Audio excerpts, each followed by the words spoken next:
En avril 2015, le directeur général de la santé, Benoît Vallet, était venu devant la CNS annoncer que la CNS devrait organiser un grand débat public autour de la vaccination.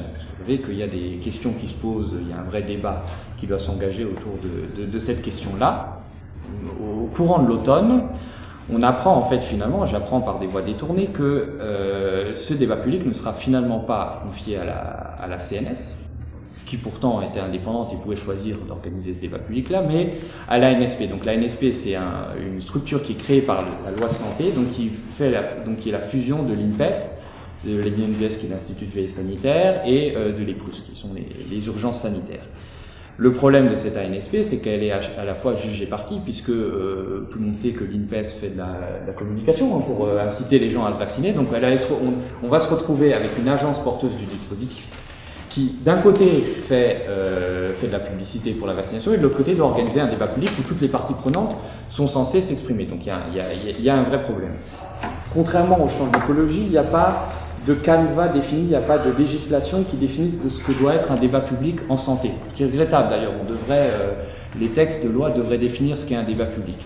Mais il y a quand même des grands principes, à savoir l'indépendance de l'organisateur, la neutralité de l'animation, voilà, qui sous-tendent, qui permettent l'expression de tous les acteurs, qu'ils soient pour ou contre un sujet comme la vaccination.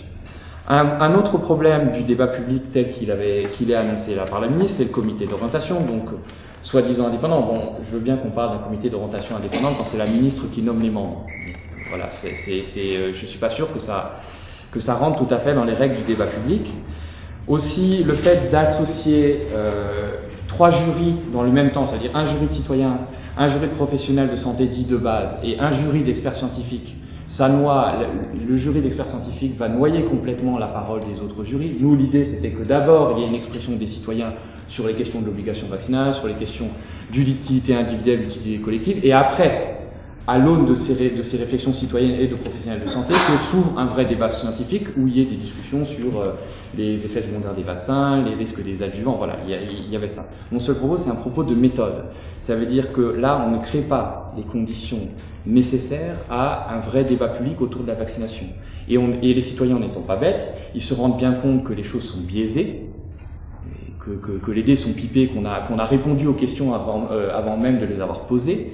Donc, ça ne fera que renforcer la méfiance envers la vaccination. C'est même, en plus d'être assez scandaleux sur le fond, c'est même stupide sur la forme. Ça veut dire que ça produira l'inverse de l'effet escompté.